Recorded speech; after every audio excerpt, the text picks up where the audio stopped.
අපි සාකච්ඡා කරන්නට කල්පනා කළා. පින්වතුනි භාග්‍යවතුන් වහන්සේගේ දේශනාවක් මේ ඊටම ප්‍රචලිතයි මම සඳහන් කරපු ගාථා ධර්ම. ආරෝග්‍ය පරමාලාභ.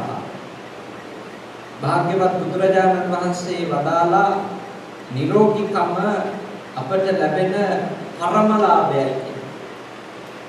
ආරෝග්‍ය නෙමෙයි ආරෝග්‍ය. එහෙම තමයි පෙළ පොතේ තියෙන්නේ. සාමාන්‍යයෙන් අප වැඩි වාර ගණනක් අපිට කනට ඇහිලා තියෙන්නේ ආරෝග්‍ය පරමාලාභ කියලා. නමුත් පෙළ පොතේ තියෙන විදිහට තමයි මම ඔය කිව්වේ. මම මේ පිළිබඳව විමසීමකුත් කරා පාලි භාෂාව සම්බන්ධ වියතුන් කීප දෙනෙකුගෙන්ම එයත් සඳහන් කළා මේ වචනේ වරණගෙන විදිය අනුව පාලියේ ආරෝග්‍ය වෙන්න බෑ ආරෝග්‍ය තමයි නිවැරදි වචනේ. ඒ නිසායි ගාථාව කියද්දී ආරෝග්‍ය පරමාලාභා කියලාම අප සඳහන් කරන්න තියෙන්නේ. ඇයි අපේ බුදුහාමුදුරුවෝ මේ නිරෝගීකම උතුම්ම ලාභයක් ලෙස අපට අවධාරණය කරන්නේ? ඒකට හේතුව නිරෝගීකමයි චරම දුර්ලභයි. චරම දුර්ලභයි. ඒක පරම ලාභයක් වෙන්නේ ඒක දුර්ලභ නම්. ඒක ලබා ගැනීම එච්චරටම ලබා ගත්තත් පවත්වා ගැනීම ඒක පහසු කාරණයක් නෙමෙයි. පහසු කාරණයක් නෙමෙයි. අපි කායිකව රෝග පීඩාදීන්ගෙන් පෙළෙනකොට අපේ ආධ්‍යාත්මික දියුණුව ගොඩනගා ගැනීම හරිම දුෂ්කරයි. බෞද්ධයේ නිරෝගීකම ප්‍රාර්ථනා කරන හේතු අතර ප්‍රධාන හේතුව තමයි නිරෝගීකම නැති වෙනකොට අපේ මනස තුල බලවත් වෙන්නේ දෝමනස්ස සහගත පටිඝ සම්පයුක්ත චෛතසික ධර්ම. දෝමනසයි තරහන්නේ.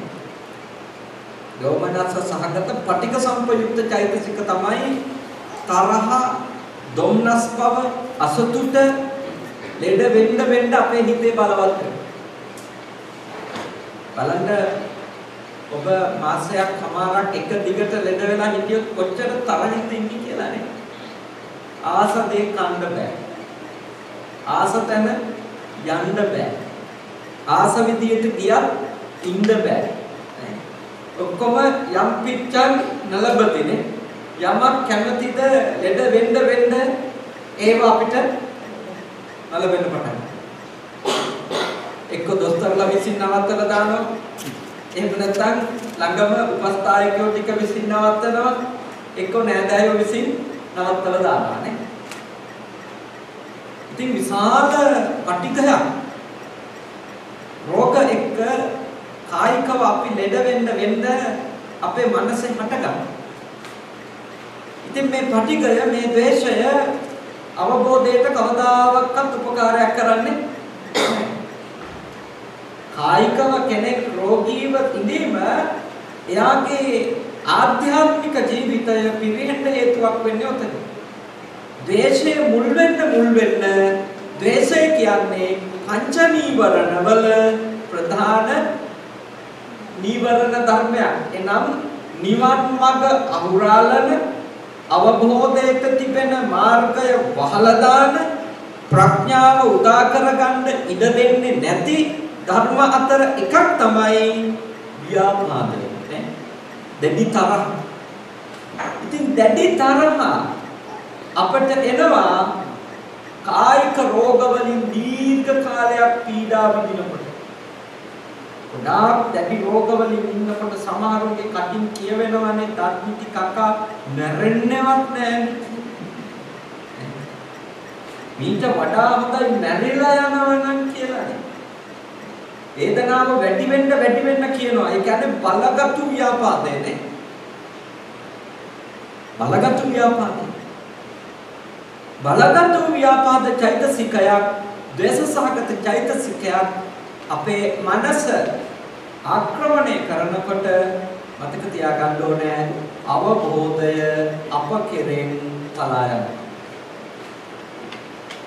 ව්‍යාපාද චෛතසිකය බලවත් කරගෙන හිටපු ඒවා කායික ප්‍රශ්න හින්දා නෙවෙයි මානසික ප්‍රශ්න හින්දා බලවත් කරගෙන හිටපු දේවදත්ත තෙරුන්ට අවබෝධයක් ලබන්න බැරි වුණු බව ඔබ දන්නවා.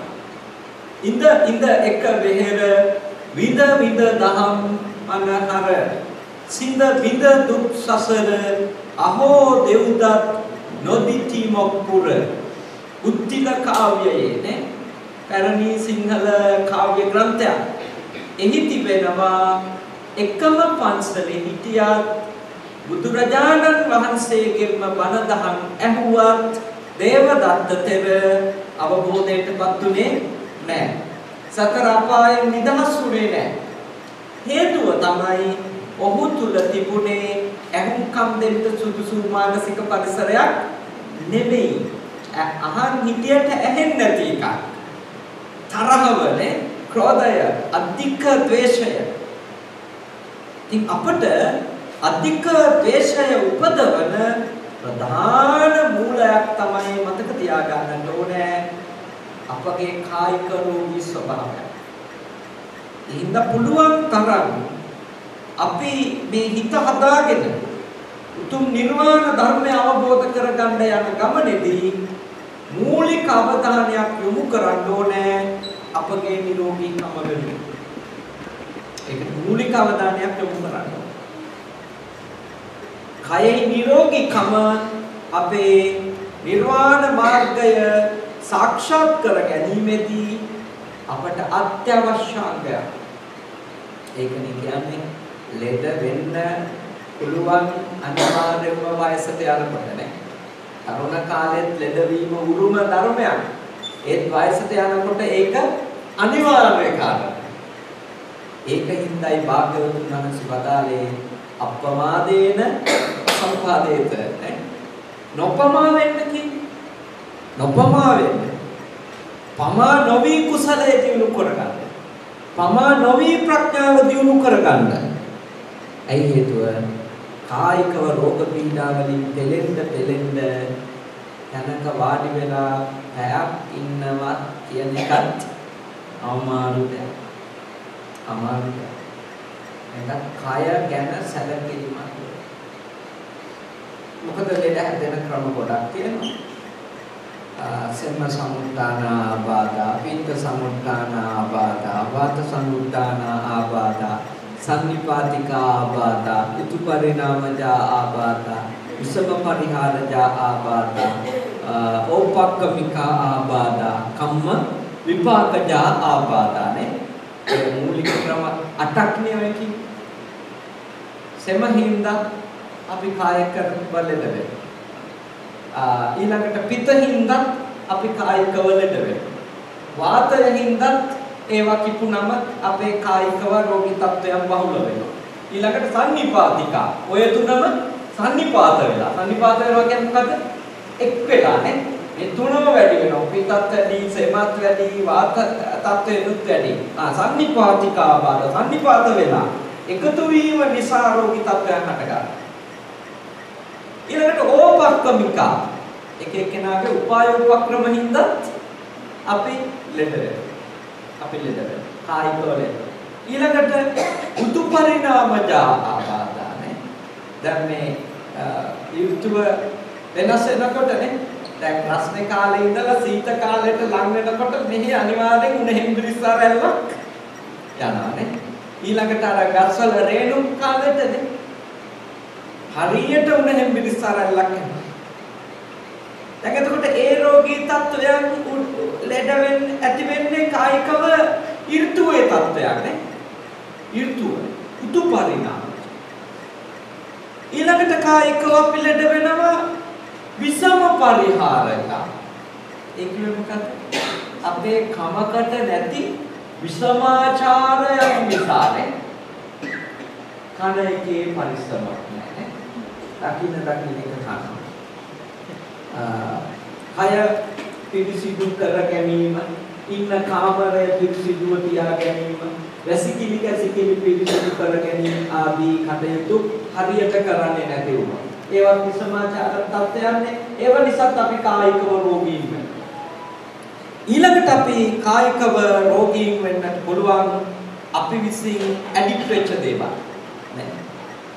මත් වතුර, මත්ද්‍රව්‍ය, දුම් වැටි ආදී දේවල් වලට අපි ඕනෙවට වඩා ඒවයි යන්න අපි කායිකව ලෙඩ වෙන්න පටන් ගන්නවා. ඔය අතරතුරේ කම්ම විපාක ඥානය. කර්ම විපාක වලට ලෙඩ වෙනවා. කර්ම විපාක වලට ලෙඩ වෙනවා. එතකොට අපි තේරුම් ගන්න ඕනේ අපේ කායික රෝගවලට මේවා මූලයක්. මේවා මූලයක්. හැබැයි මේ ඔක්කොම දේවල් වළක්වා ගන්නත් අපිට පුළුවන් නේ. 100% වළක්වා ගන්න බැරි වුණත් පාලනය කර ගන්න පුළුවන්. ඒකට අපි හැමෝම කැප වෙන්න ඕනේ. සම වැඩි වෙලා ලෙඩ වෙනවා නම් අපිට තේරෙනවා නම් ඉතින් අපි එතකොට සමට කැපදේ අඳුන ගන්න ඕනේ, අකපදේත් අඳුන ගන්න ඕනේ නේ. සම හොඳටම අපිට අයිස්ක්‍රීම් දැක්කම සීන් නැති වෙනවා නම් ඒකට ප්‍රශ්නයක් නෑ. ඒකට ප්‍රශ්නයක් නෑ. සුගර් හොඳටම තියෙනකොට තේ තින්න බැරි නම් සීනි සහිත කෑම දකිනකොට ඒවට කර්මය කියලා හරියන්නේ නෑ නේ. ගොඩක් අයට සුගර් තියෙනවා. ඒගොල්ලෝ පොඩ්ඩක් අත පරිසම් කරගන්න කැමතිත් නෑ. හැබැයි පණින කර්ම සීනි නෙමෙයි යාගේ කර්ම කට නේ. හරියට මේ ටික ගන්න නැත්නම් හරියට කැම ටික පාලනය කරගන්න නැත්නම් ඉතින් ඒකට කර්මයට බැනලා පෙර කර්මකින් කියා ඉඳලා හරියන්නේ නැහැ. මොකද අපි නිරෝගීව හිටියේ නැතොත් කායිකව අපි දේශයෙන් තරහින් උමතු වෙලා අපේ ආධ්‍යාත්මික ජීවිතෙත් විනාශ කරගන්නවා. අනිත් එක ඉතින් කායිකව රෝගී වෙච්ච ගමන් මේ වගේ රටක ආර්ථික භෞතික ජීවිතෙත් අන්තිම අසාර්ථක වෙනවා නේ. මේ ඔක්කොම ඇගේ පතේ හයිය තියන කන්නේ නේ. මේ ස්ථාද සීතල පොරොත්තු දීගෙන යන්න කය හොඳට නිරෝගීව පවත්ත ගන්න. අධික රසයට ඔරොත්තු දීගෙන වැඩ කරන්න කය නිරෝගීව පවත්ගෙන යන්න. නැත්තම් ඔයත්තන්ගේ ලෝන් තියෙනවා මොගේජ් නේ. කොච්චර ප්‍රශ්න තියෙනවද ජීවිතේම උගසට තියලා ඉන්නේ ඇත්තට. කය ගැන හරි පරිස්සම් වෙන්න නේද? කය ගැන ගොඩාක් පරිස්සම් වෙන්න මේ අතෑරලා දාන්න එපා. කය ගැන නොහිතා ඉන්න එපා. තමන් බලන්න තමන් කොච්චර දේවල් වලට පැටලෙලා දින්නේ කියලා. අර නිවන් මාර්ග පැත්ත අතෑරලම දාමු ඕනේ නැත්තම් නේ. ඒ තමන් මේ ඉන්න ගමන් ගැට ගැහිච්ච ජීවිතේ දේවල් තියෙනවා. දැන් මේවා ලියන්න පුළුවන්ද මම 6 මාසයක් එක්තැන් වුණොත්? නේ මම 6 මාසයක් එක්තැන් වුණොත් මම මේ පැටලිච්ච තැන් ලියන්න මට මොකද්ද තියෙන පදනම? හොඳට හිතන්න. ආණ්ඩුවෙන් හම්බෙන අනුකම්පා දීමනාවකින් මේ ඔක්කොම කරන්න පුළුවන්. මේක හොඳට වටහාගෙනයි අපි ජීවිතේ දේවල් සැලසුම් කරන්නත් තෝරා ගන්නත් ඕනේ. මොකද තෝරා ගැනීම වලදී අපිට මොලේ කල්පනා නුනොත් නේද? අපි ගොඩක් ලොකු වැරද්දවල් කරගන්න පුළුවන්. ඒකෙන් තාම පරිස්සම් වෙන්න කායික නිරෝගීකම. මොකද භෞතිකව ආර්ථිකමය වශයෙන් අපි අසාර්ථක වෙන්නත් දරුවෝ නම් අධ්‍යාපනික වශයෙන් අසාර්ථක තත්ත්වයකටපත් වෙන්නත් හේතුවක් විය හැකි කය නිරෝගී සම්පන්නව පවත්වා නොගැනීම. කර්ම විපාක විදියට ඉතින් ලෙඩක් එනවා නම් ඒ කර්ම විපාක දෙවි යනකන් අපිට අලුත් පුණ්‍ය කර්මයන් කුසල කර්මයන් බලගතු කරගන්න දෙයි. ඒ ඉතින් අටෙන් එකයිනේ කම්ම විපාකනේ. හතක්ම අපිට මැදිහත් වෙන්න පුළුවන් ඒවානේ. සෙම පිළිබඳව, පිත්ත පිළිබඳව, වාතය පිළිබඳව, ඒ තුනේම එකතුව පිළිබඳව ඒවට අපිට මැදිහත් වෙන්න පුළුවන්. කර්ම විපාක උනත් සංසාරයෙන් බලගතුව එන්න පටන් ගන්නේ ඒවට බලයක් හම්බෙන්නේ අපි ආධ්‍යාත්මිකව මෙතන දුර්වල නම් විතරයි. අපි ආධ්‍යාත්මිකව බලවත්ව ඉන්න වෙලාවට පෙර කර්ම ශක්තියින් ආවත් ඒවට මුහුණ දෙන්න හයියක් අපි ගාව තියෙනවා. හරියට මේ වගේ දැන් මේ පරිසරයේ විවිධ විස බීජ තියෙනවානේ නේ. ඊර බැක්ටීරියා ලක්ෂ කෝටි ගණනක් තියෙනවා. හැබැයි අපි ගාව අපේ ඇතුලේ හොඳ ප්‍රතිශක්තිකරණයක් තියෙනවා නේ.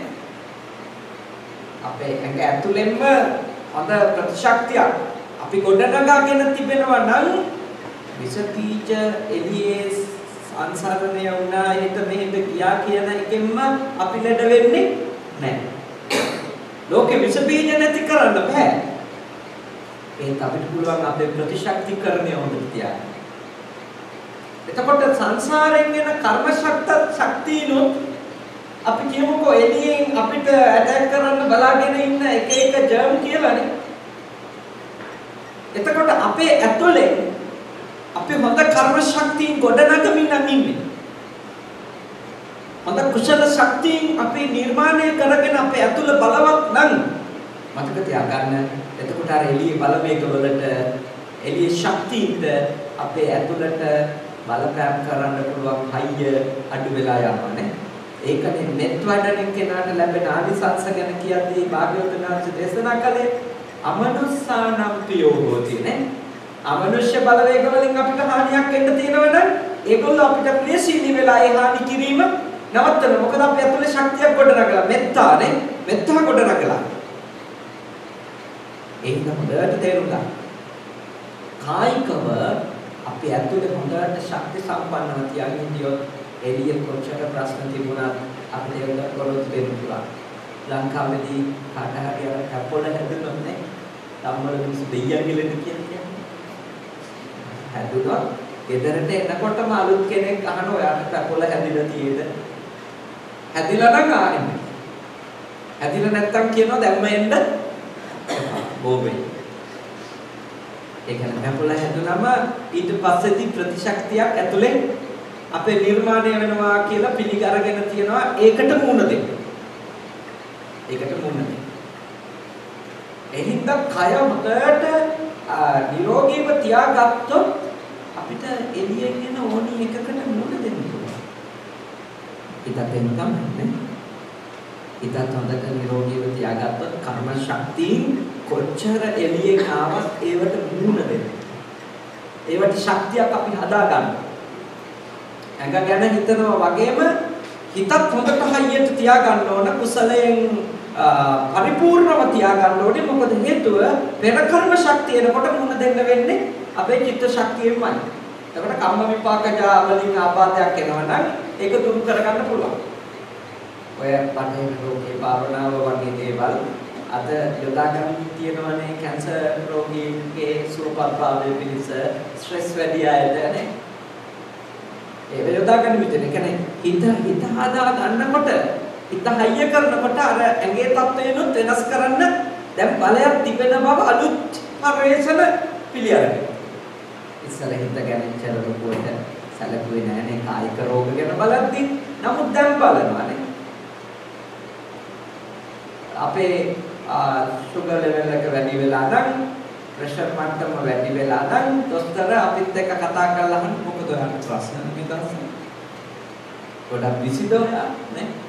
ඔයාට ගෙදර කතා කරන්න කෙනෙක් නැද්ද? ඉස්සර වගේ එක සැරේට මම මේ සීනි කනවද කියලා නේ? ඉස්සර අහන එක මොනවද වාසීනි කනවද? පැනිරහ වැඩිපුර පාවිච්චි කරනවද? දැන් එහෙම විතරක් නෙවෙයි අහන්නේ නේ. ඒකත් අහනවා. දැන් අහනවා අතුරු ප්‍රශ්නයක්. ඔයාට ප්‍රශ්න. ඔයාට වැඩ අධිකද නේ? ඒ කියන්නේ මනසේ බලපෑම දැන් නූතන වෛද්‍ය විද්‍යාව පිළිගන්නවා. එහෙනම් කය නිරෝගීව පවත්වා ගැනීම වෙනුවෙන් ඔබ හැම පැත්තකින්ම කල්පනා කරලා ආරෝග්‍ය පරමලාභය වෙච්ච නිරෝගීකම ඔබ ලබා ගන්න. ඒක ඉබේ දෙවියන් දෙන එකක් නෙවෙයි නිරෝගීකම. නිරෝගීකම ඔබ ගොඩ නගා ගන්න. නිරෝගීකම ලැබේවා කියලා කොච්චර ඕනි පූජා තිබ්බත් නිරෝගීකම එන්න විදියක් නෑ. නිරෝගීකමට අදාළ අවතුම් පැවතුම් නැත්නම් නේ. අවතුම් පැවතුම් තියෙනවා නම් නිරෝගීකම රැඳෙන නිරෝගීකම ගොඩ නැගෙන ඒක කෙරේ. ඒක තමයි පළවෙනි කාරණය. දෙවෙනි කාරණේ තමයි සන්තුට්ටි පරම ධන. මේ ලෝකේ දුර්ලභම ධනය තමයි උතුම්ම ධනය තමයි සතුට තිබෙනවා. සතුට. දැන් මගේ ප්‍රශ්නෙකුත් අහලා තියෙනවාද මුදිතාව කොහොමද ප්‍රගුණ වෙන්නේ කියලා. ප්‍රගුණ කරගන්නේ කොහොමද? අන්න ඒකටත් මේ කාරණාවේදී උත්තරයක් හම්බෙනවා. සතුට මොන සතුටද? යථාලාභ සතුට. ලද දෙයින් සතුට. ලද දෙයින් සතුට වීම කියන උතුම් ධර්මය අප ප්‍රගුණ කරනවා නම් එය අපගේ පරම ධනය. ඊට ආදරයක්. ඒක කැනඩියන් ඩොලර් වලටවත් ඇමරිකන් ඩොලර් වලටවත් ඒක ගන්න බෑ නේ. සතුට ගන්න බෑ. මොකද ඒවා ඔක්කොම තියන අය අසතුටින් ඉන්නවා. ඒ ඔක්කොම තියනවා. ගෙවල් තියනවා, කාර් තියනවා. හැබැයි සතුට නැහැ. ලෝකේ දුර්ලභ දෙයක් සතුට. භාග්‍යවතුන් වහන්සේ ඒකයි දේශනා කළේ සතුටට එච්චර ලොකු මිලක් නේ. සතුට දුර්ලභයි. පරම ධනෙ කෙරේ. දෙන්න පුළුවන් උපරිම මිල දීලා තියෙනවා භාග්‍යවතුන් වහන්සේ. සතුට දුර්ලභයි. සතුටේ නිසා මිල වැඩි. සතුට ලාභෙද නැහැ. සතුට ලාභ සතුටෙන් මිලයි. මොකද ඒක එච්චරටම දුර්ලභ කාරණයක්. ඉතින් එයා අත්විඳින්න කැමති අය බුදුදහම යෝජනා කරන්නේ ලද දෙයින් සතුට. අමාරුම වැඩි. ඒක තමයි අමාරුම වැඩි. මොකද ලද දෙයින් සතුට වීම වෙනුවට මිනිසයා පෙළඹිලා තියෙන හැමතිස්සෙම නොලැබුණු දේ ගැන අසහනෙටපත් වෙනනේ. නොලැබුණු දේ ගැන. තියෙන දේ ගැන සතුටු වීම නෙවෙයි නොලැබුණු දේ ගැන මූල්ලන එක තමයි සාමාන්‍ය මිනිස් ස්වභාවය. ආර්ය විනය කියන්නේ ආර්ය මාර්ගය පැහැදිලි කරන්නේ ඔබට සතුට ඕනි නම් යථාලාභ සතුටි ලද දෙයින් ලද පමණින් ඔබ සතුටු. ලද පමණින් සතුටු. ඒක තමයි පද. දැන් මේ සතුට කියන එක තෘප්තිය කියන එක කෙනෙකු තුළ අඛණ්ඩව වර්ධනය වෙනකොට එයාගේ ගාව ඔය හෝමෝන් එකක් වැඩෙනවලු එන්ඩෝෆින්. ඒකට මේ සිංහලෙන් අපි කියන්නේ ප්‍රහර්ෂයේ හෝමෝන. ඒ ප්‍රහර්ෂයේ හෝමෝන එන්ඩෝෆින් කියන එක ගලන්න පටන් ගන්නවලු ශරීරය තුළ වැඩි දියුණු වෙන්න පටන් ගන්නවලු මොකක්ින්දද කෙනෙක් සතුටින් ඉන්න වෙලාව. ඒක විද්‍යාත්මක පරිශ්‍රම වලින් අද හොයාගෙන තියෙන සත්‍යයක්. අසතුටින් ඉන්න අයට ඒක නැති නිසා මේගොල්ලෝගේ කායික රෝගත් බහුලයි. සතුටින් අපිට හැමතිස්සෙම හිතන වැරදි අදහසක් තමයි ලෝකේ මේ සතුටින් ඉන්නේ මම නෙමෙයි අනිත් අය කියන එක. මට සතුටක් නැහැ. අසුවල්ලු නම් සතුටින් යන්නේ කියලා. ඒක සම්පූර්ණ වැරදියක්. එයාගෙන් ඇහුවොත් එයා ඉන්නේ අපි වගේම තවත් ප්‍රශ්නයක වෙන්න පුළුවන් අපිට වඩා ලොකු. ඒ හින්දා බුදුදහම කියන්නේ ඔබට සතුටින් ඉන්න ඕනේ නම් ඔබ කවදාවත් අනුන්ට සංසන්දනය කරලා ඔබේ සතුට ගැන බලන්න යන්න එපා. සසඳන්නේ ලද දේම බාරගන්න. ලද දේ කියන්නේ ප්‍රාර්ථනා කරන දේම නෙමෙයි. ලද දේ කියන්නේ ප්‍රාර්ථනා කරන දේ නෙමෙයි. ඒ අපේ අපේක්ෂාවක් නෙමෙයි. බොහෝ වෙලාවට ලැබෙන දේ කියන්නේ අපි බලාපොරොත්තු නොවන දේ. බුදුන් කියන්නේ ලැබෙන දේ බාරගන්න. ඒක අමාරු වුණත් ඒකට තමයි හිත හදන්න. ඒක බාරගත්තොත් ඔබේ මානසික සෞඛ්‍යය ඉතාම හොඳ මට්ටමට පත් වෙන mental health නේ. ආරෝග්‍ය පරමාලාභ කියන්නේ ඇත්තටම ෆිසිකල් health නේ. කායික නිරෝධිතා. සන්තුෂ්ටි පරමාන්තයක් කියන්නේ mental health.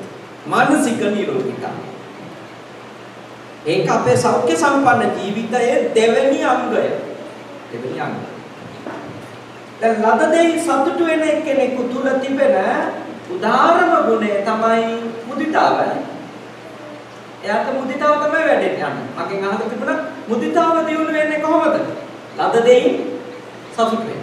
ලද දෙයින් සතුටු එක්කෙනාට විතරක් පුළුවන් අනිත් අයට ලැබෙන දේවල් ඉවසන්න නේ. අනිත් අයට ලැබෙන දෙෙහි අනෙක් අයගේ ජයග්‍රහණයෙහි සතුටු වෙන එකට කියනවා මුදිතා කියලා නේ. ඒ මුදිතාව අප තුළ උපදින්න නම් අපි අපිට ලැබිච්ච දේ ගැන ඊටම සතුටින් ඉන්න ඕනේ.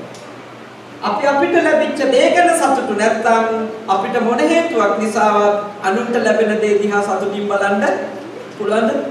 බෑ. අපි අපිට ලැබිලා තියෙන දේවල් ගැන සතුටක් නැත්නම් අපි කොහොමද අනිත් මිනිහා ගැන සතුටු වෙන්නේ? එයාගේ බලය ගැන, එයාගේ ධනය ගැන, එයාගේ පෙනුම ගැන, එයාගේ භවභෝග සම්පත් ගැන සතුටු වෙන්න බෑ. අපි ඉන්නේ අපි ගැනම තරහින්. මට නෑ, මට අඩුයි, මට මදි. මෙහෙම අසහනෙන් ඉන්න කෙනෙකුට කවුරු හරි කතා කළකොත් ඔයා ආරයට ලැබිච්ච එක ගැන සතුටු වෙන්න කියලා. කොහොමද එහෙම වෙන්නේ? එහෙම වෙන්න විදියක් නැහැ. ඉස්සෙල්ලා මෙයාට උගන්වන්න ඕන ඔයාට තියෙන දේවල් ගැන සතුටු වෙන්න. ඔයාට ලැබිලා තියෙන දේවල් ගැන තෘප්තිමත් නම් ඒ තෘප්තිමත් මනසක් තියෙන ඔයාට අනුන්ට ලැබෙන දේවල් ගැන අසහනයක් දැවිල්ලක් එන්න විදියක් නැහැ. මොකද ඔයා ගැන තෘප්තිමත්. ඔයා ගැන සතුටින් ඉන්නේ. ඒකට කියනවා මොකද? මුදිතානේ. මුදිතා. යථාලාභ සන්තුට්ටි වලම ඊළඟ අංගය තමයි මුදිතා. ලද දෙයින් සතුටු නැති එක්කෙනාගේ තියෙන ඊළඟ අංගය මොකද්ද? ඉස්සානේ. ඉස්සා කියන්නේ හන ඉස්සා නෙමෙයි. ඊර්ෂ්‍යා. ඊර්ෂ්‍යාව කියන එක අසතුටේ ප්‍රකාශනය නේ. ඊර්ෂ්‍යාව නම් කුමක්ද? තමන්ට තමන් ගැන තිබෙන අතෘප්තියේ ප්‍රක්ෂේපණය. ඊර්ෂ්‍යාව නම් කුමක්ද? තමන්ට තමන් ගැන තිබෙන අතෘප්තිකර බවෙහි ප්‍රක්ෂේපණය. ඒ කියන්නේ අපිට අපි ගැන අසතුටක් හැම අංශකින්ම තියනකොට අපි ඒක අනිත් අයගේ ජයග්‍රහණ වලට එරෙහිව අර අපේ ඇතුලේ හැදිච්ච අසතුටේ ගින්දර දාන්න පටන් ගන්නවා යාළුවගේ ජීවිතවලට එරෙහිව. ඒක ප්‍රක්ෂේපණය කරනවානේ. අපි අර මේ වගේ කැමරාවකින් අරන් අපි පුළුල් තිරයක් කරනවා ප්‍රක්ෂේපණ තිරයකින් දෙන්නේ නේ. අන්න ඒ වගේ. ඊර්ෂ්‍යාව කියන්නේ ඒ වගේ එකක්. අපි අසතුටු වෙන්න ඒක ප්‍රක්ෂේපණය වෙලා අනිත් අයගේ ජීවිතවලට පේන්න, වැටෙන්න, දැනෙන්න පටන් ගන්නවා. ඒක තමයි ඊර්ෂ්‍යාව. ඒ කියන්නේ මුදිතාව ගොඩ නැගෙනවා ලද දෙයින් සතුටු වෙනකොට ලද දෙයින් අසතුටු හැම වෙලාවකම අප තුල ගොඩ නැගෙන්න පුළුවන් නරකම අකුසලයක් තමයි ඊර්ෂ්‍යාව. ඊර්ෂ්‍යාවේ අනිත් පැත්ත තමයි මොකද? මුදිතාව. පැහැදිලිද? හොඳට මේ අවබෝධ කරගන්න. මේ දාර්ශනික කාරණා හරියට අවබෝධ කරගත්තම අපේ ඔළුවේ හරියටම ස්ථාවර කළාම මේ වගේ නරක චෛතසික අපේ හිතට එන්නකොටම අපි දන්නවා මේ වැඩ කරන්නේ අර. මේ වැඩ කරන්නේ මේ ආසුවල් චෛතසිකේ මේ මට බලපෑම් කරා. දැන් මේක තමයි මේ ඇක්ටිව් උනේ කියලා තක්කාතේ.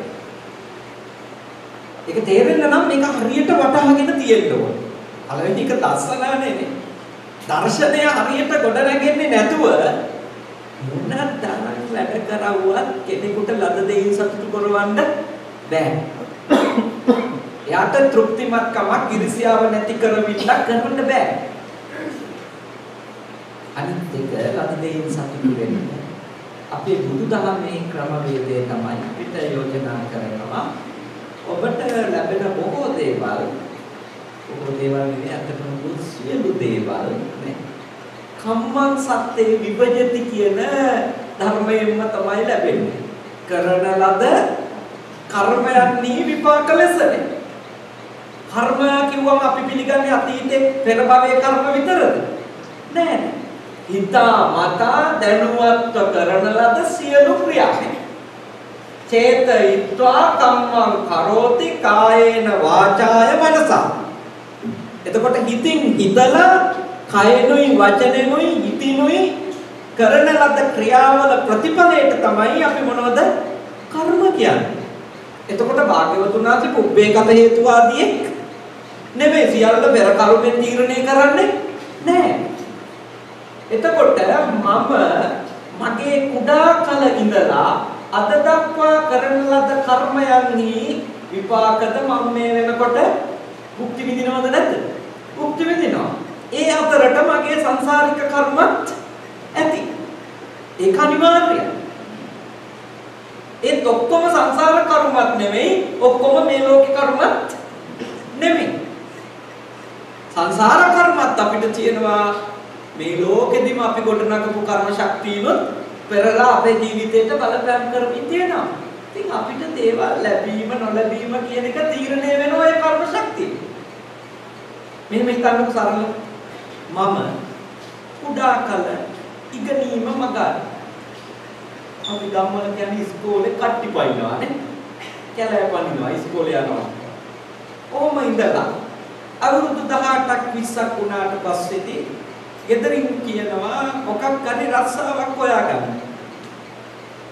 ඉතින් මම O level විභාගේ A level විභාගේ අසමර්ථ නම් ඉතින් මට ලැබෙන රස්සාව කම්කරු ශ්‍රේණියේ 15ම වැටුප්තලයක රස්සාවක්.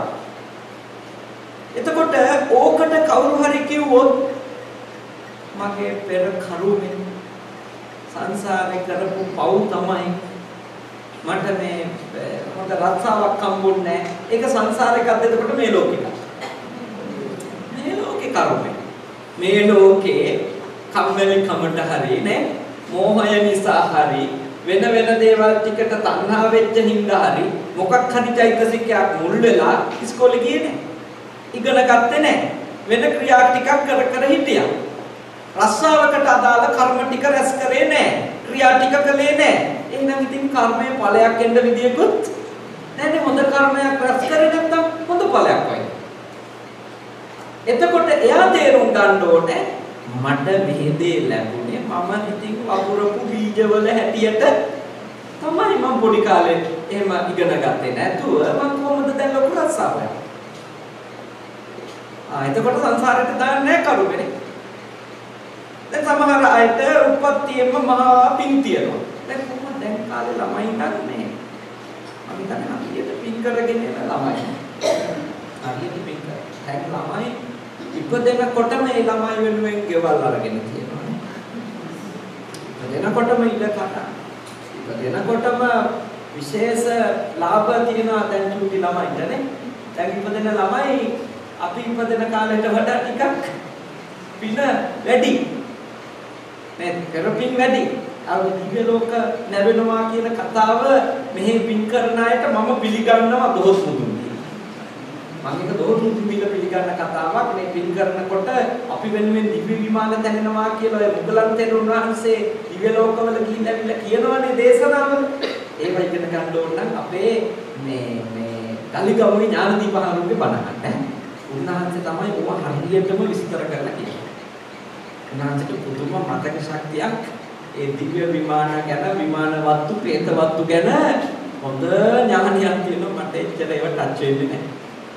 මට එච්චර මතක හිටින්නේ නැහැ. නමුත් උන්වහන්සේගේ දේශනාව වගේ එකක් කාරණා තේරුම් ගන්න එච්චර ඒක අනුන්වහන්සේ.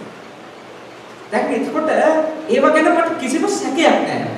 මොකද මට මගේ දායකයන්ට සමහර අය කියනවා අපේ නඳුරනේ අපේ පුතාගේ නෝනට දැන් බබා ලැබෙනවා. බබා ගේන්නම කියලා දැන් අපි අලුත් මර්සිඩීස් බෙන්ස් එක ගත්තා බබාගේ. කෝටිපති දායකයෝ ඉන්න අපේ ලංකාවේ. ඒගොල්ලෝ කියනවා. එතකොට බලන්න මේ පොඩි දරුවට ඉපදෙන්න කලින්ම මෙහි විමාන තැනිලානේ. ඉතින් දිව්‍ය විමාන තැනෙනවා කියන කහත දෙයක්ද මර්සිඩීස් කරනකොටනේ. ඔබ තේරුම් ගන්න. ඒ සංසාරකින් ඔන්න ඔහම මහා පිංගතුව ඉපදිච්ච ළමයි ඉපදිලා ටික කාලයක් ගිහිල්ලා ඉගෙන ගන්නෙත් නෑ. හැබැයි අම්මා තාත්තගෙන් ලොකු දේපලක් හම්බෙනවා.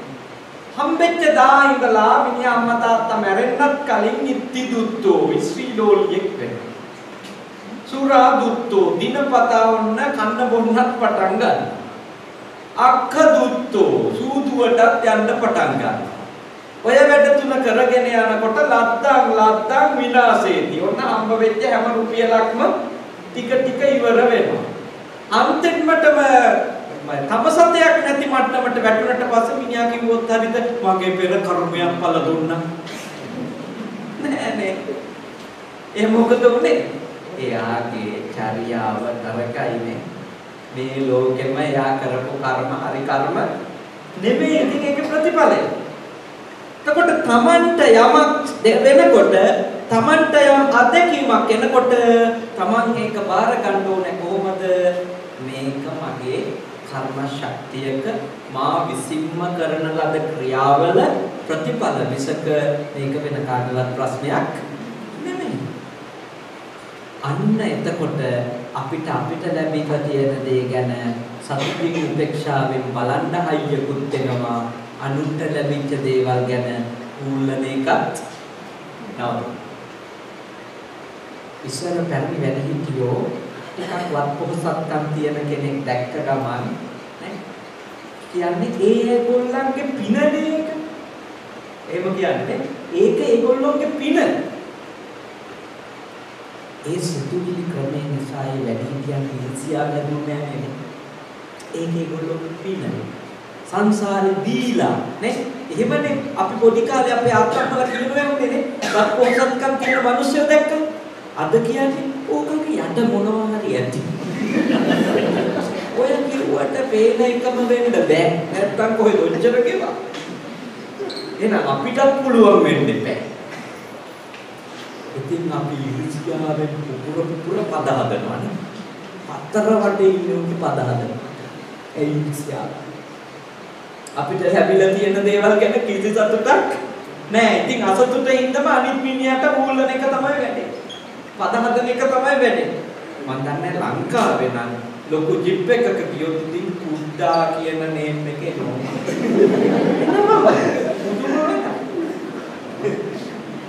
දුම වැඩක්. ඒ කියන්නේ මිනිස්සු මේ සමහර විට ලෝන් දාලා ලොකු ලීසින් මාසේ අන්තිම වෙනකොට පපුව ගෙහින් මේ මිනිස්සු ඉන්නේ. හැබැයි බලන් ඉන්න මිනිස්සු කියන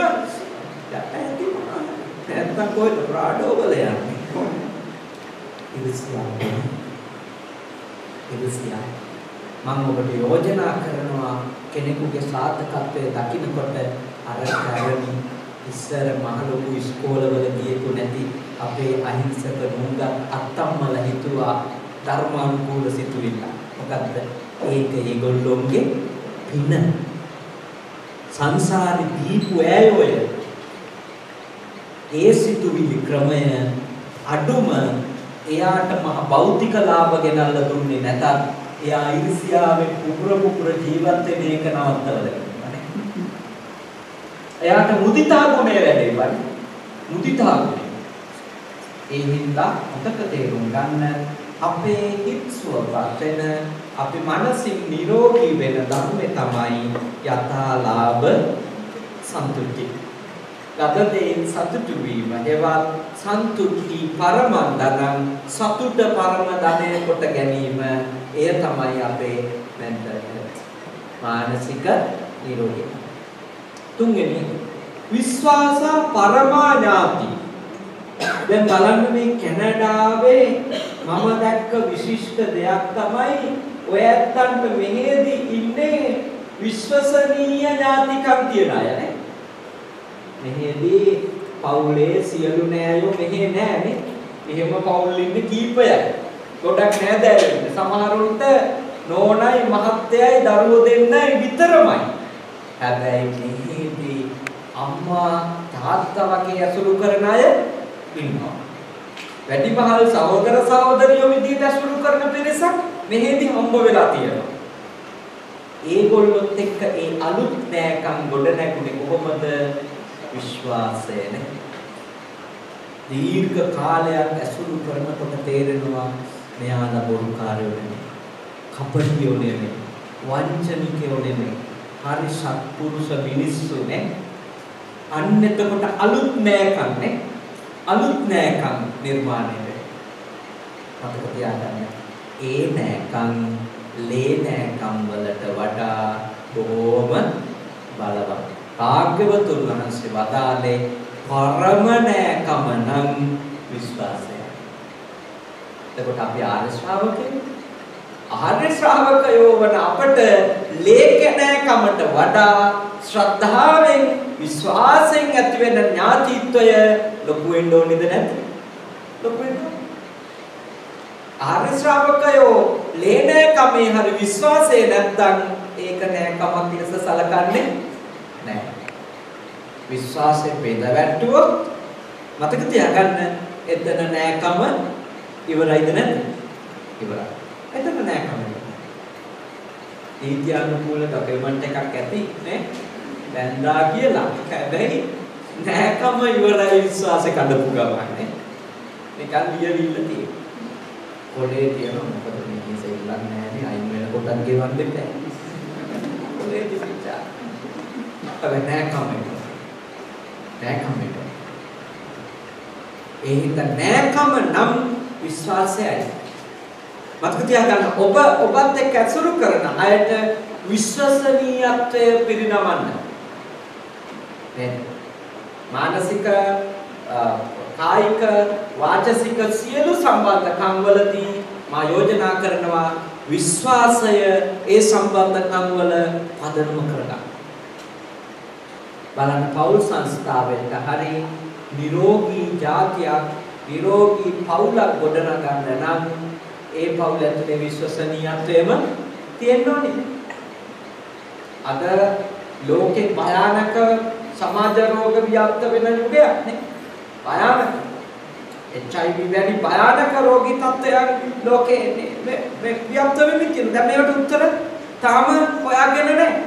මේකට උත්තරේ තියෙන්නේ බුදුදහමේ. මොකක්ද උත්තරේ? විශ්වාස රකින්න. මේ කසාද බඳිනකන් දුවේ පුතෙක් අම්මා තාත්තා විශ්වාස කරලා එළියට යවනකොට විශ්වාස රැකලා කුමරියක් විදියට කුමාරයෙක් විදියට භ්‍රමචාරීව තමන්ගේ ජීවිතේ ගෙවලා හොඳට සිල්වත් පිරිසිදුව ඉන්න. අම්මා ඔබව විශ්වාස කරලා එළියට යවවනම් තාත්තා ඔබව විශ්වාස කරලා එළියට යවවනම් ඒ විශ්වාසය ඒ විදියට රැකගෙන ඒ විශ්වාසය රකින්නකොට ඔබට කායික රෝග වැළඳෙන්න තියෙන ඉඩකඩ 100%ක්ම නැති වෙලා යනවා. ඊළඟට කසාද බැඳපුදා ඉඳලා කාමේසු මිච්ඡාචාරා නේ විශ්වාසය රකින්න. සමියා ඔබව විශ්වාස කරනවා නම් ඔබව ඉක්මවා යන්නේ නැහැ ඔහු කියලා. බිරිඳ ඔබව විශ්වාස කරනවා නම් මගේ බිරිඳ මා ඉක්මවා යන්නේ නැහැ කියලා ඒ විශ්වාසය රකින්න. ඒ විශ්වාසයේ නැකම ඔබට ගෙනල්ලා දෙනවා මොකද්ද? Social health. සමාජීය සෞඛ්‍ය නේ. සමාජීය නිරෝගීභාවය. සමාජීය නිරෝගීභාවයේ විඳ වැටෙනවා අපි අපේ විශ්වාස පළුදු කරොත්. විශ්වාස කඩන් ගැටුවොත්. කායිකව විතරක් නෙවෙයි විශ්වාස විඳ වැටෙනකොට ලෙඩ වෙන්නේ නේ. මානසික බොහෝ රෝග ඇති වෙන්න බලපාලා තියෙන්නේ හද්ද බල ලෙස විශ්වාස කරගෙන ඉඳපු අය ඒ විශ්වාස විඳවැටීමනේ. අදවත ඉලි තලනවානේ. හිත සම්පූර්ණ කඩන් වැටෙනවා. ડિප්‍රෙෂන් වෙනවානේ. ස්ට්‍රෙස් වෙනවා. ඇයි ඒ? විශ්වාස කඩලා. විශ්වාස නොකරපු එක්කෙනෙක් රැවට්ටුවොත් උහුලන්න පුළුවන් නේ. අපිට උහුල ගන්න දුෂ්කර හොඳටම විශ්වාස කරන් ඉඳපු කෙනෙක් අපිට රැවට්ටුවා. මතක තියාගන්න. විශ්වාසය විඳවැටීම ඒ පරම නෑකම කඩා දැමීම සමාජය නිසා ඔබ රෝගී වෙන ප්‍රධාන මූලයක්. ඔබේ ගෙදර නෑකම විශ්වාසය කරන්න. විශ්වාසය ඔබේ ගෙදර ඥාතිත්වය කරන්න. ඒකනේ භාග්‍යවතුන් වහන්සේ වදාළේ පෞල් ජීවිතේ අංක 1 තමයි සමශ්‍රද්ධා නේ. සමශ්‍රද්ධා.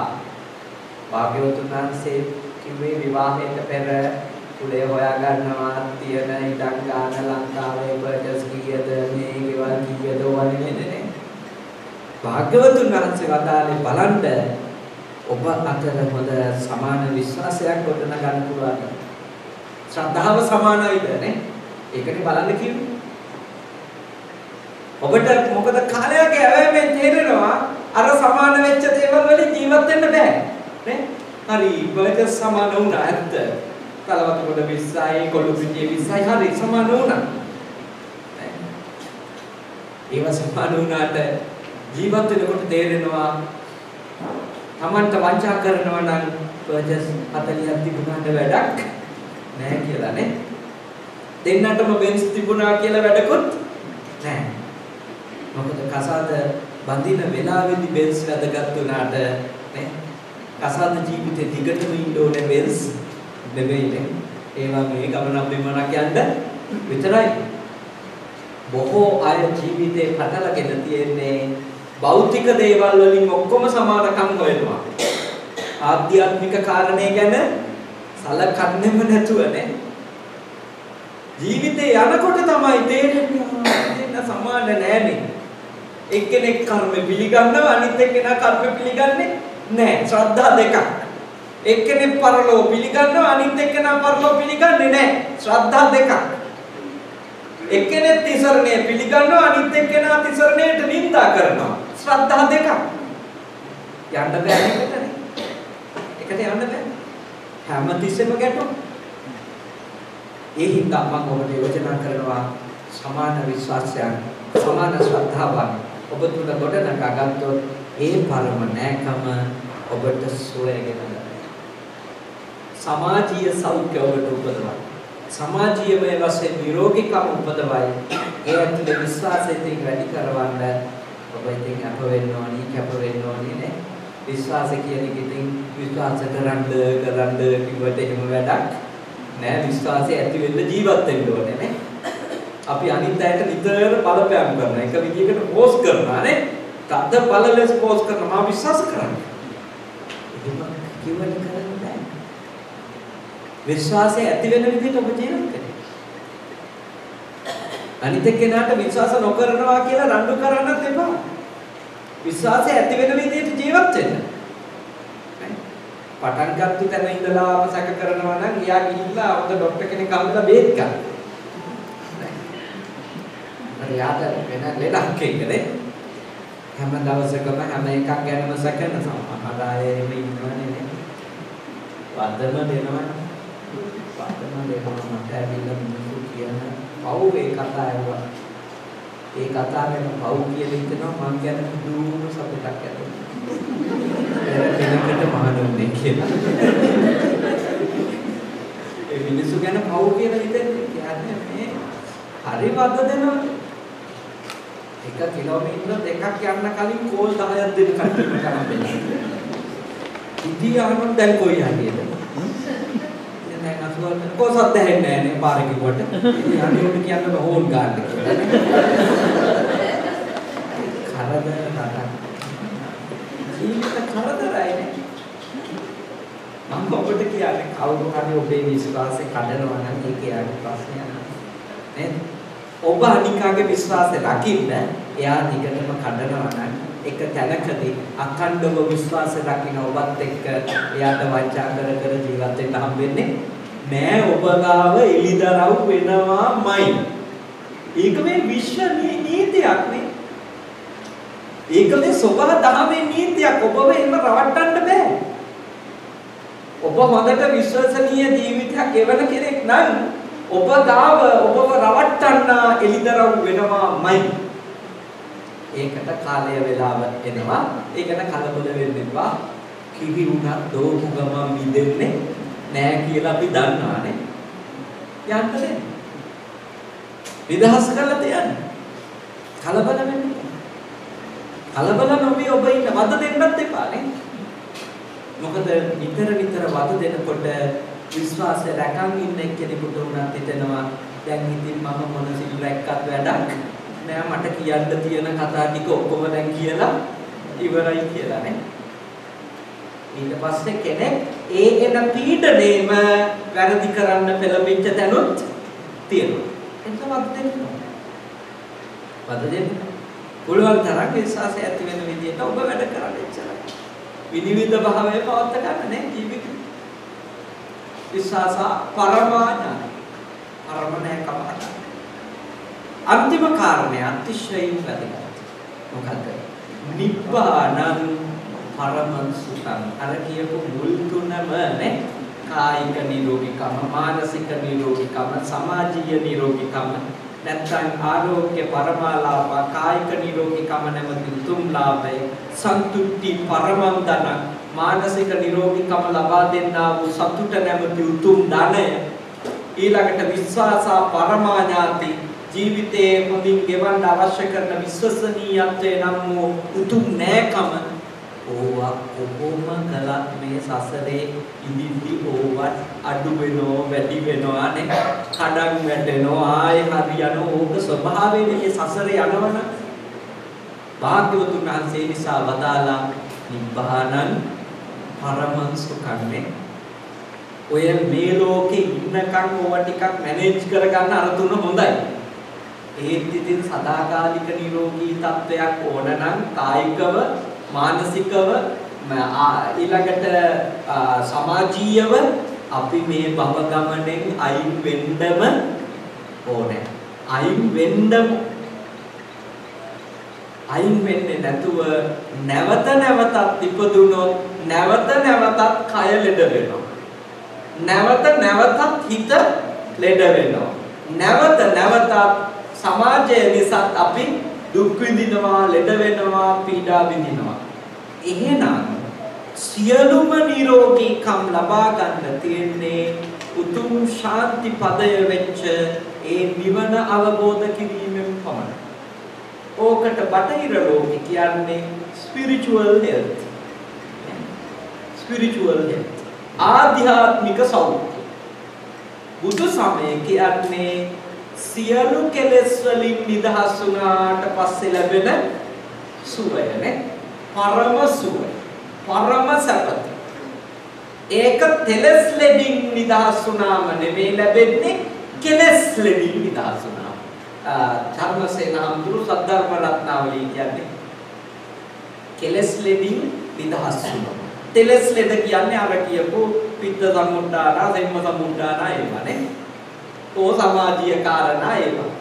අපි උපරිම උත්සාහ කරන්න ඕනේ මේ ලැබපු ආත්ම භාවය තුල ක්ලේශ ධර්මයන් ප්‍රහීන කරන්න. ඒ සඳහා මම ඔබට යෝජනා කරනවා ශ්‍රද්ධාව, වීර්ය, සතිය, සමාධිය, ප්‍රඥාව. ශ්‍රද්ධාව, වීර්ය, සතිය, සමාධිය, ප්‍රඥාව. මේ කෙලෙස් දුරු වෙන්නේ මේ පංච ඉන්ද්‍රිය වඩන. පංච ඉන්ද්‍රිය වැඩෙනවා සතර සතිපට්ඨානයේදී නේ. සතර සතිපට්ඨානය. පංච ඉන්ද්‍රියන් වැඩෙන්නේ. ආර්ය ශ්‍රාවකයන්ව ඔබත් මම ඒ පුහුණු කරන්න ඕනේ. ඒ විදර්ශනා නුවණ අප තුල දියුණු කරනවා. සිහිය නුවණ දෙක දියුණු කරනකොට අර ධර්මයන් ගැඹුරින් අප තුල වැඩෙන්න පටන් ගන්නවා.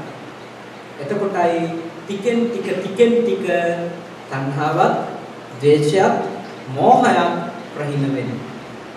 තණ්හක්ඛයෝ තෘෂ්ණාව සම්පූර්ණ ඡය වුණොත්, දෝසක්ඛයෝ ද්වේෂය සම්පූර්ණ ඡය වුණොත්, මොහක්ඛයෝ මොහය සම්පූර්ණයෙන් ඡය වුණොත්, දුර වෙලා ගියොත්, නැත්තටම නැති වෙලා ගියොත්, ඒ මුල් තුනම සිඳිලා ගියොත්, නිරෝධෝ නිබ්බාන.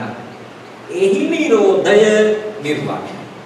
තෘෂ්ණාවේ නිරෝධය නිර්වාණය. ද්වේෂයේ නිරෝධය නිර්වාණය. මෝහයේ නිරෝධය නිර්වාණයයි. සමුලින් නැතිලා. ඒ උතුම් නිර්වාණය අවබෝධ කරපු කෙනෙක් කියන්නේ ආධ්‍යාත්මිකව උදාම සුවපත්. කෙලෙස් අඩු වෙන්න අපේ භව ගමන කෙටි වෙනවානේ. එක ආත්මයක් හරි අඩු වෙනවා. කෙලෙස් අඩු වෙන්න. ඒ නිසා ඔයත්ෝ මේ කාලේ පුරාම අද දවසේ මේ ධර්මය අහුම්කම් දෙමින් උත්සාහ කරන්නේ පුළුවන් තරම් ක්ලේශ ධර්මයන් දුරු කරගන්න අවශ්‍ය කරන ශ්‍රද්ධාවත්, ප්‍රඥාවත් දියුණු කරගන්න. මේ කුළුගම්මන ධම්මාවාස නායක තෙරුන් වහන්සේගේ අවවාද අනුශාසනා ඇතුව අපේ රසංගනවන මහත්මිය, අපේ අමල් මහත්මාණන් දරුවෝ තුන් දෙනා ප්‍රධාන දායකත්වයේ අරගෙන මෙවරත් උතුම් ධර්ම දේශනා පින්කම් මාලාවක් සූදානම් කළා. අද දවසේ ධර්මානුශාසනාව සඳහා දායකත්වයේ ගන්නට යෙදුණා අනෝමා උදේනී කෝසල සහ ඉරන්‍යා කියන පවුලේ දුවා දරුවන්. ඒ දූ දරුවන් අතරින් අපේ කෝසල මහත්මයාණන් මේ රටේ මේ උතුම් පින්කමේ දායකත්වය අරගත්තා. එම නෝනා මහත්මිය සහ මෙහි ඉන්න දරුවෝ ටිකත් එක්ක.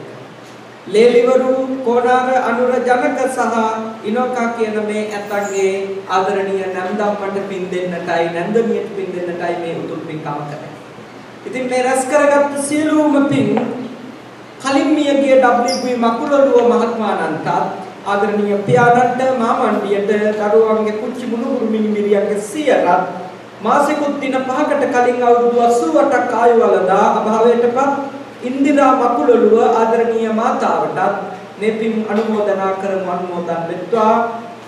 කුළුගම්මන ධම්මාවාස නායක ස්වාමීන් වහන්සේ නමින් මියගිය ආදරණීය මාතාව පියාණන් ඇතුළු සියලු නෑයන්ටත් වේදම්මිස්සර පඬිතු ස්වාමීන් වහන්සේ නමින් මියගිය ආදරණීය පියාණන් වහන්සේට අපේ කුසල ස්වාමීන්ද්‍රයන්න් වහන්සේ ඇතුළු මහ සංඝරත්න නමින් මියගිය සියලුම නෑයන්ට මේ උතුම් පින්කම් මාලාවට අපව වඩමවපු සියලු කටයුතු සූදානම් කරපු අපේ පින්වත් අමල් මහත්මයාණන් රසංගනවන මහත්මිය ඇතුළේ පවුල ලැත්තන් නමින් මියගිය සියලු දෙනාට අපේ පින්වත් කුසුම් නෝනා මහත්මිය ඇතුළේ පවුල ලැත්තන් නමින් මියගිය සියලු දෙනාට මේ උතුම් පින් කටයුත්තට ආපු විවිධ ආකාරයෙන් පරිස්කාරයන් පූජා කරමින් දායකුන් හැමෝගෙම නමින් මියගිය සියලු නෑයන්ටත් මේ පින් අත් වේවා. අපගේ ඥාතිවරුද ධර්මාවබෝධයටපත් වේවා. උතුම් මහා මහ නිවනින් සැනසීම උදා කර ගනිත්වා කියලා සාදු කියලා නෑයන්ට පින් දෙනවා.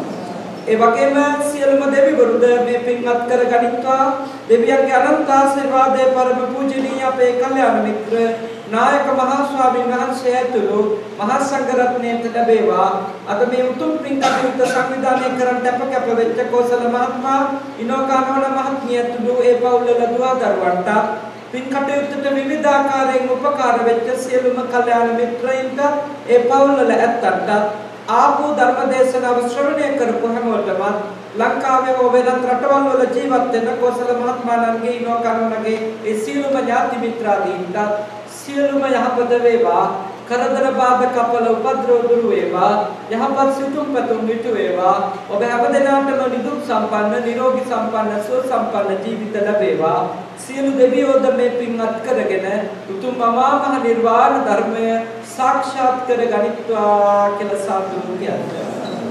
අවසාන වශයෙන් ඔබ අප හැමදෙනාට දෙවි දේවතාවුන්ට මියගිය සියලුම නෑයන්ට අද ලැබපු අවබෝධයේ දුකින් නිදහස් වීම පිණිසම උපකාරයක් වේවා. මේ ආර්ය ධර්මයේ ප්‍රගුණ කර ගැනීම පිණිසම උපකාරයක් වේවා. උතුම් අමා මහ නිවන අවබෝධ කරගන්නට අදහම්කම් දීපු දේශනාව නමින් මියගිය මකුලොළුව මාතාව පියතුමන් ඇතුළු නෑයන්ට දෙවියන්ට ඔබ අප හැම දිනාටම එකම සද්ධර්ම මණ්ඩපයකදී හේතු වාසනා වේවා කියලා නැවත සාදු කියලා ප්‍රාර්ථනා කරමු.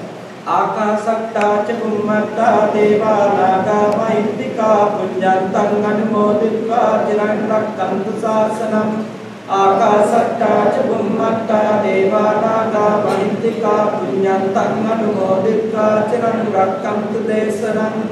ආකාශට්ටා ච බුම්මට්ටා දේවා නාග මහිත්‍තිකා පුඤ්ඤන්තං චිරං රක්ඛන්තු මම් පරන්තේ ඉදම්මේ ඥාතේනං හෝතු සුඛිතා හොන්තු ඥාතයෝ ඉදම්මේ ඥාතේ සුඛිතා හොන්තු ඥාතයෝ ඉදම්මේ ඥාතේනං හෝතු සුඛිතා හොන්තු ඥාතයෝ. සියලු මහ සංඝරත්නයට දැන් ආසන වලින් නැගිටලා දොරටු දීලා වන්දනා කරමු. සම්මානසලා ඔබ වෙනුවෙන් ආශිර්වාද ගාථා සජ්ජායනා කරනවා. අභිවාදන සීලිස්ස නිච්ඡං වන්දා පචායිනෝ චත්තාරෝ ධම්මා වඩ්ඩන්ති ආයුවන්නෝ ආයුරාරෝග්‍ය සම්පත්ති සග්ග සම්පත්ති මේවච අතෝ නිබ්බාන සම්පත්ති මිනාතේ සමිජ්ජතු. හැමදෙනාටම තුනුවන් සරණින් කර්මා